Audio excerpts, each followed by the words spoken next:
राधे राधे। वृंदावन में प्रवेश करने से पहले ही हम ब्रजधाम को प्रणाम करें और कहें, हे ब्रजेश्वरी, हे वृंदावनी देवी, हम पे कृपा बनाए रखना। अगर हमसे जाने अनजाने में कोई भूल हो तो उसे क्षमा करना। हम तो गलतियों के पुतले हैं, बार बार गलतियां ही करते रहते हैं और उन्हें दोहराते रहते हैं। अपनी गलतियों से भी सीख नहीं ले पाते। इसलिए हे वृंदावन देवी, हे ब्रजेश्वरी, हे महारानी राधा रानी, इस बार ऐसी कृपा करना कि हम इस बार वृंदावन को अपने हृदय में बसा के रहें और इस बार हम सदा सदा के लिए ब्रज में ही रह जाएं। शरीर से रह जाएं तो अच्छी बात है, नहीं तो अपना मन आप अपने चरणों में ही रख लेना। अपने मन से कहना कि मन ये ब्रजवास हो जाए, वृंदावन का वास मिल जाए।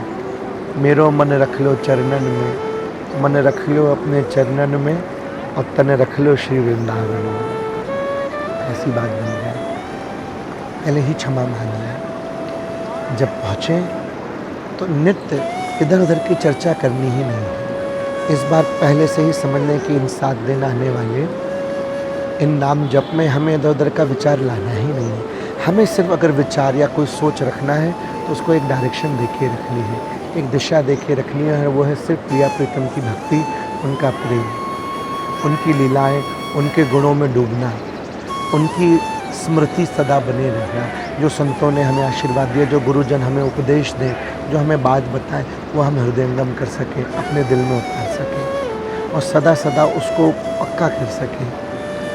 और ज़्यादा नहीं, 2 आंसू रोज़ बहाएं, खूब झूमें, खूब उससे जुड़ सकें।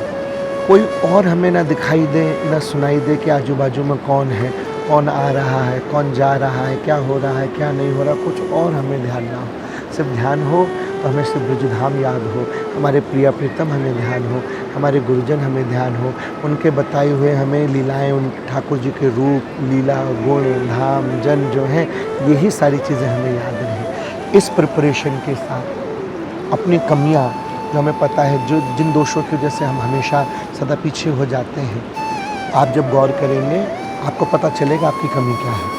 आप जब ध्यान देंगे आप जान जाएंगे कि कहाँ कहाँ आप गड़बड़ है। ऐसा नहीं है, अभी हमने ध्यान नहीं दिया इसलिए हम कभी जान नहीं पाए। इसलिए आज से, अभी से तैयारियां शुरू कर दें। अभी से नित्य जाप करें, नित्य मन को एकांत करने का, एकाग्र करके ठाकुर जी के युगल सरकार का ध्यान करने की कोशिश करें। अपने मंदिर में बैठ जाएं, अपने ठाकुर के सामने बैठें, पहले उन्हें देखें, उनका देखें कैसे चेहरा, किसी भी एक अंग पे नज़र रखें। जैसे उदाहरण के तौर पे मान लीजिए सिर्फ नेत्र देखो, उनके नेत्र देख के अपनी आंखें बंद करो और देखो वो नेत्र दिख रहे हैं कि नहीं दिख रहे।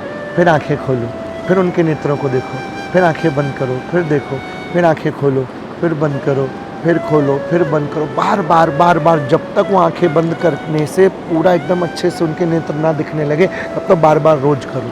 फिर धीरे धीरे नेत्रों के साथ साथ उनकी मुस्कुराहट को देखो। फिर नेत्र मुस्कुराहट के लिए बार बार आंखें बंद और खोल के अभ्यास करो। फिर धीरे धीरे पूरे मुखारविंद का, फिर ऐसे ही क्रम से फिर पूरे के पूरे ठाकुर जी के स्वरूप का, इसका नित्य अभ्यास करो कि आंखें बंद करके वो दिखने चाहिए। रोज बार बार जब जब मौका मिले तब तक मंदिर पहुंच जाओ, तब तक ठाकुर जी के पास पहुंच जाओ और उनके पास पहुंच के बार बार उन्हें देखो और आंखें बंद करने का अभ्यास करो। जिससे कि जब तुम वृंदावन पहुंचो, जब तुम नाम जप में पहुंचो, वहाँ जब ठाकुर जी के दर्शन करो, संतों के दर्शन करो, उस कुंज के, उन निकुंज के दर्शन करो, तो आंखें बंद करते ही वो बस जाए और ऐसी बस जाए कि वो कभी भूले नहीं। और जो आज तुमने जो दर्शन किया हुआ है उसको कोशिश करो कि इस तरह से आँखों में बस जाए कि अगले दिन दोबारा कोशिश करो कि क्या दर्शन किए थे। रोज़ के अपने ठाकुर जी के दर्शनों का चित्र ले लो, अपने फ़ोन में फ़ोटो ले लो और जब उसको खूब अच्छे से देख लो, तुम्हें लगे कि याद हो गए, और अगले दिन उसको दोबारा नित्य अगले दिन के दर्शन करने से पूर्व पिछले दिन के ठाकुर जी के दर्शनों का ध्यान करने की कोशिश करो। और तुम्हें लगे कि हाँ हो रहा है तो फिर मोबाइल में से चेक कर लो कि हाँ ऐसे ही थे कि नहीं थे, तो आपका क्रॉस चेक होता रहेगा। और इस साधना से आप फिर कभी भी अपने ठाकुर के दर्शनों को भूलेंगे नहीं। कोशिश करो कि रोज़ कोई भी जो कथा रिकॉर्डेड आपके पास है, चाहे वो ऑडियो के रूप में हो, चाहे पेन ड्राइव में हो, कैसेट में हो, सीडी में हो, या फिर यूट्यूब पे आप रस महोत्सव के चैनल पे जाके कोई भी जो आपको प्रसंग अच्छा लगता है, कोई एक प्रसंग सुनो रोज़, उसको अच्छे से सुनो और ध्यान करो कि क्या कहना चाह रहे हैं, क्या बताना चाह रहे हैं। फिर दिन में रैंडमली याद करो कि क्या सुना था, क्या क्या पॉइंट्स बताए थे, सार क्या था, निचोड़ क्या था।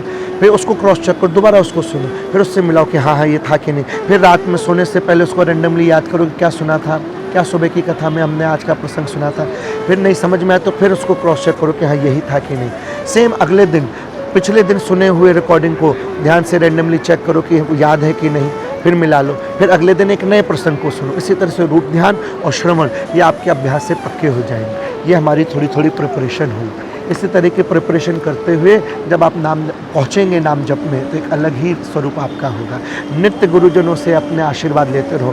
फ़ोन हो सकता है तो अच्छी बात है, नहीं भी हो सके तो मन से करते रहो। मन से ये हाथ जोड़ के अपने राधा रानी ठाकुर जी के चरणों को पकड़ के कि हे राधा रानी, बड़े मुश्किल से मौका मिला है और ये जो मौका मिला अब हमें गंवाना नहीं है। अब हमें इसका पूरा पूरा रस लेना, किसी और की वजह से या अपनी गलती की वजह से हम इस रस को छोड़ना नहीं चाहते। इसलिए राधा रानी ऐसी कृपा करो, ऐसी कृपा करो, इस बार मन कहीं जाए नहीं, किसी और की वजह से मेरा मन नहीं खराब हो, मेरा मन खराब ना हो, मैं उस रस से वंचित ना रह जाऊँ। उनके चरणों को पकड़ लो, कस के पकड़ लो, उनसे कहो हे प्यारे कृपा करो, कृपा करो, कृपा करो। इस बार ऐसे नेत्रों से हमारे हृदय में बस जाओ कि कभी तुम जाओ ही नहीं, कभी ना निकलो।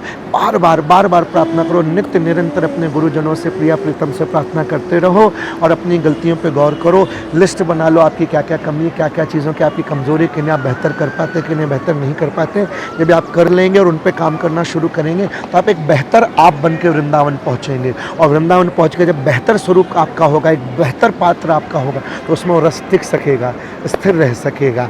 और फिर जब आप लौट के जहाँ भी जाएंगे, आप एक नवीन रूप में जाएंगे, आप एक नए अवतार में जाएंगे। और वो परिवर्तन, वो अंतर पूरा समाज, पूरा परिवार और पूरा देश और पूरा विश्व आपके अंदर देखेगा। और फिर आप अपने ही भक्ति का में आगे नहीं बढ़ेंगे, आप अपने गुरुजनों के बताए हुए भक्ति पथ का प्रचार कर सकेंगे, प्रसार कर सकेंगे, उसको व्यापक कर सकेंगे, क्योंकि वो आपके जीवन में दिखेगा। अगर असली प्रचार करना है, असली भक्ति करनी है, अपने गुरुजनों को अगर आपको सच में कोई धन्यवाद देना है, ग्रेटिट्यूड पेश करना है, तो उसका सबसे सर्वोत्तम स्थिति यही है कि आप अपने जीवन में उतारें। और ऐसा उतारें कि किसी से कहना नहीं पड़े, वो बिना कहे वो आपके जीवन में दिखे।